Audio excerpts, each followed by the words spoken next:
part 2 of our interview with Zappos CEO and best-selling author Tony Hsieh. Now back to our host, Kevin Kelly, on the BuzzBubble. Were there any influences you kind of consciously developed this customer service culture? I know, did you look at the Disney way, or did you, look at any of that, or did it just organically happen over time?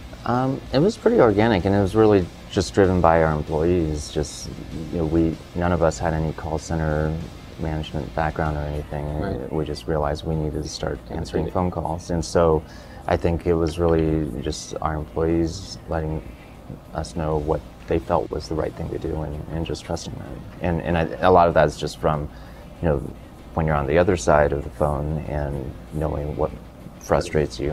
Right, putting yourself in their place. I've seen that, where innovation comes from a place of, well, we didn't get any training, we just, we watched it, and, as it happened, we watched the things that were good and bad and made the changes. It's hard for people to get that, they're always looking for that structure and instruction. Maybe we could talk a little bit about that time when Zappos was just starting and you almost had to pull the plug, and what was that like? And, I guess that's it. What was that like, and how'd you make that decision? It must have been tremendously difficult. I guess it was just one of those things where, with Fred and other people on the team, really just felt like we had the right team, and we all really believed in the long-term possibilities of Zappos. And so it was never a question of, oh, let's just make this crazy bet.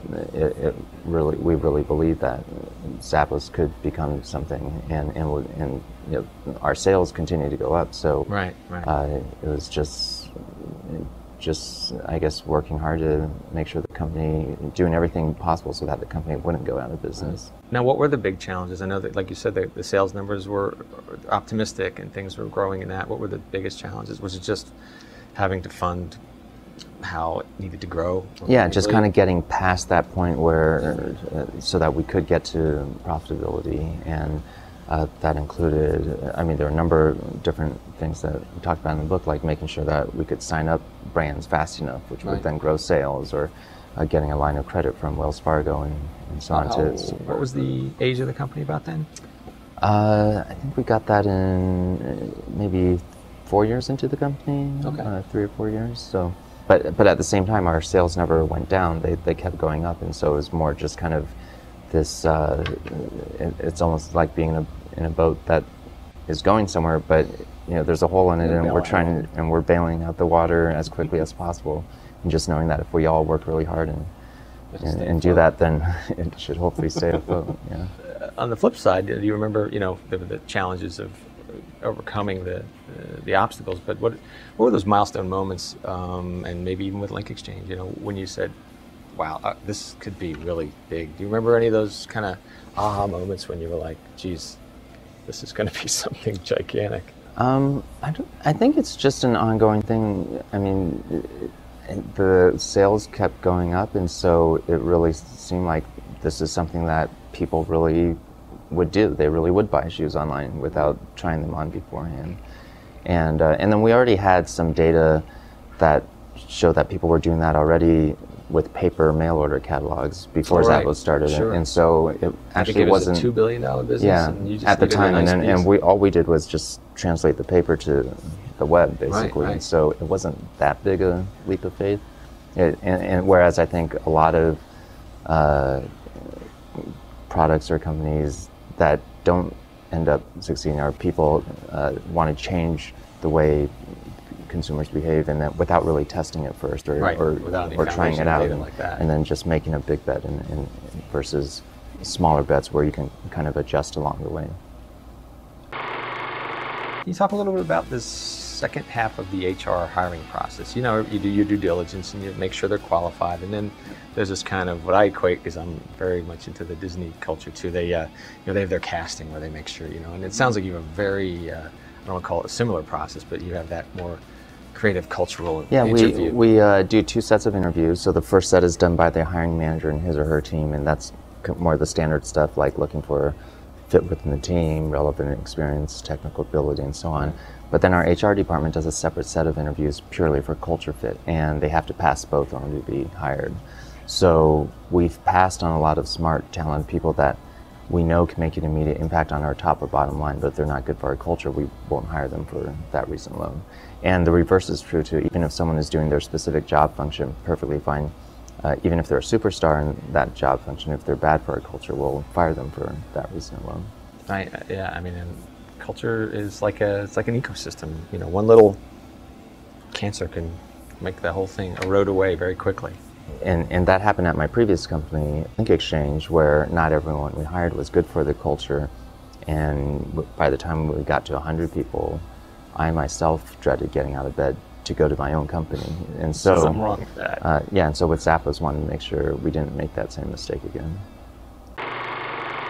Over the years, have you found with partners in management, have you found some of the things, and maybe you didn't, well, it's not over the years, maybe you knew, and a lot of entrepreneurs don't identify it early enough, but where your gaps and, you know, tremendous talent, obviously, I mean, but have you found the gaps? That's a tough thing to, you know, find things you're not good at and make sure you've got the people around you that do those things. So gaps in terms of where you need people around you to fill those gaps personally, and of course business-wise, I mean. I think...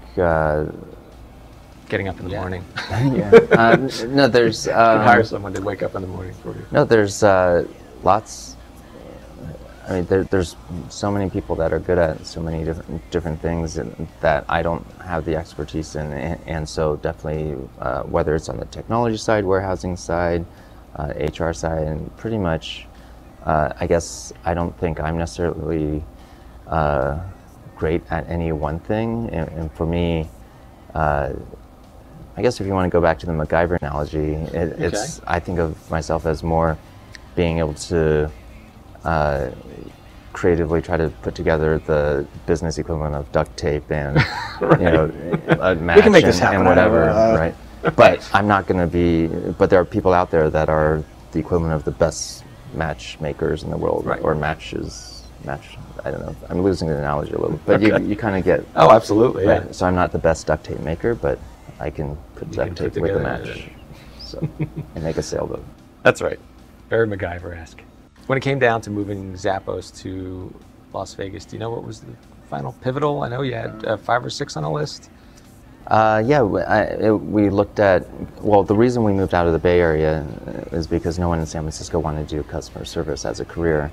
And so we looked at cities that are known to have call centers like Phoenix, and I think we looked at Portland and a few others. And we ended up choosing Las Vegas, not because it was the cheapest, but we thought it would make our existing employees the happiest. And so that's why we ended up moving.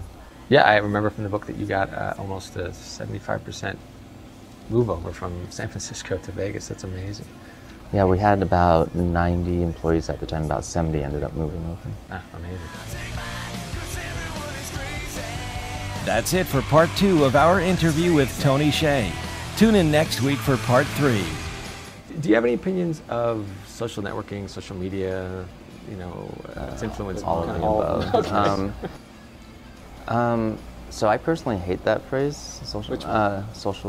Networking or social media? All of the above. Next week on the BuzzBubble.